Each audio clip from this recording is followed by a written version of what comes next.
Bonjour à tous, bienvenue sur Légende du football FC Barcelone. Le FC Barcelone avance ses pions pour qualifier ses recrues, continuant à mettre une pression XXL sur Frenkie de Jong. Ce soir, le Real Madrid lance sa saison à Helsinki avec la Super Coupe d'Europe contre l'Eintracht Francfort, 21h.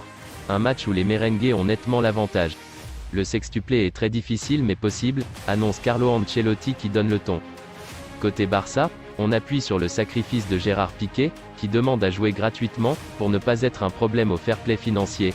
Le défenseur serait prêt à renoncer à 2 ans de contrat et à baisser encore plus son salaire. Sans surprise, Marca consacre aussi ses gros titres à la Super Coupe d'Europe du Real Madrid face à l'Eintracht Francfort. Les merengues briguent le premier de ces 6 titres de la saison.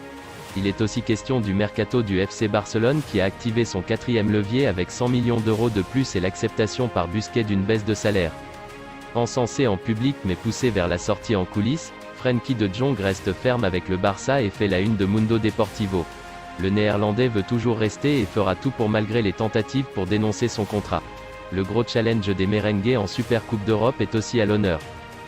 Désireux de bénéficier de ses recrues, Lewandowski, Rafinha, Koundé, Christensen, Kessié, Thor, ainsi que Ousmane Dembélé pour le match inaugural face au Rayo Vallecano ce week-end, le FC Barcelone a activé tous ses leviers en même temps, récupérant encore 100 millions d'euros avant de pousser ses indésirables, Depay, Umtiti, Braithwaite, vers la sortie et de baisser le salaire de ses cadres.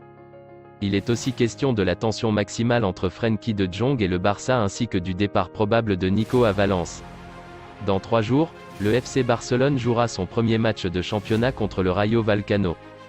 Xavi pourra-t-il compter sur ses recrues, Lewandowski, Koundé, Rafinha, Christensen et Kessié? La semaine passée, la Liga n'a pas homologué leur contrat à cause du bilan financier du Barça. En qualité de joueur cadre du vestiaire, Gérard Piqué a proposé une solution radicale, selon AS, pour permettre l'inscription des nouveaux joueurs, évoluer gratuitement avec son club formateur. Une proposition refusée par la direction barcelonaise. Cependant, comme il l'a fait l'an dernier à la même période, pour pouvoir inscrire les recrues Memphis Depay et Eric Garcia, le défenseur international espagnol de 35 ans, 103 sélections, va baisser ses émoluments. Comme Frenkie de Jong, Clément Lenglet et Marc-André ter Stegen, Gérard Piqué a prolongé son contrat en 2020, NDLR, jusqu'en 2024, avec un report de versement d'une partie de son salaire. Un surcoût de quelques 311 millions d'euros à l'avenir pour les 4 joueurs, révélé mardi le quotidien Sport. Merci d'avoir regardé cette vidéo.